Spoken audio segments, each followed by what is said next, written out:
Hello बच्चों, स्वागत है आप सबका आपके अपने यूट्यूब चैनल में मैथ टॉपर्स अड्डा पर। इस वीडियो में हम त्रिज्य खंड के चाप की लंबाई निकालना सीखेंगे। हम त्रिज्य खंड का चाप कहें या वृत्त का चाप कहें, एक ही बात है। ठीक है, तो सबसे पहले हम ये समझते हैं कि चाप होता क्या है। देखिए, ये हमारे पास एक वृत्त है और इस वृत्त में ये जो आप देख रहे हैं इसे परिधि बोलते हैं। अब इस परिधि पे आप कोई दो बिंदु लीजिए, कहीं भी लीजिए, चाहे इधर इधर कहीं भी ले लीजिए, पूरे वृत्त में कहीं भी एक दो बिंदु लीजिए। तो हमने यहाँ पे दो बिंदु ले लिए, एक बिंदु ए इधर ले लिया और दूसरा बिंदु बी इधर ले लिया। आप कहीं भी ले सकते हैं, दो बिंदु लेने हैं।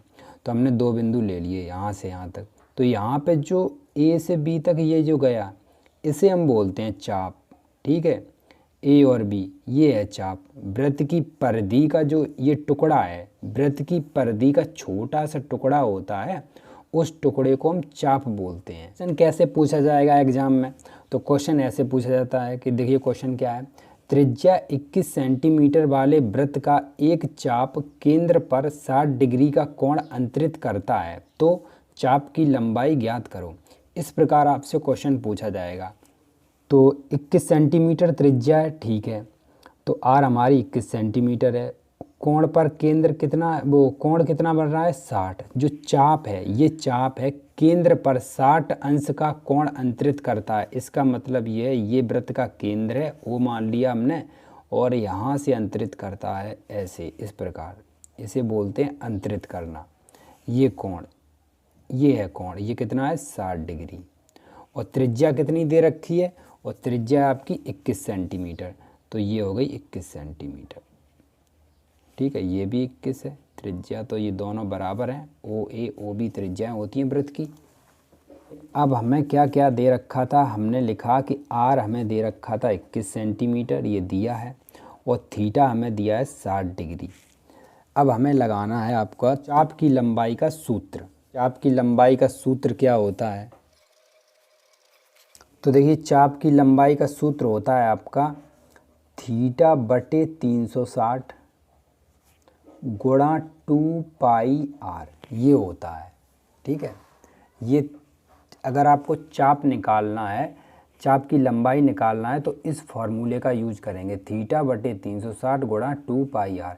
इसको हम ऐसे भी लिख सकते हैं, देखिए कहीं कहीं बुक में ऐसा भी लिखा होगा, थीटा बटे 180 गुणा पाई आर। इसका मतलब एक ही है, इस 2 ने इस 360 को काट दिया तो 180 आ गया। ठीक है, ऐसे लिखा हो या ऐसे, एक ही बात है।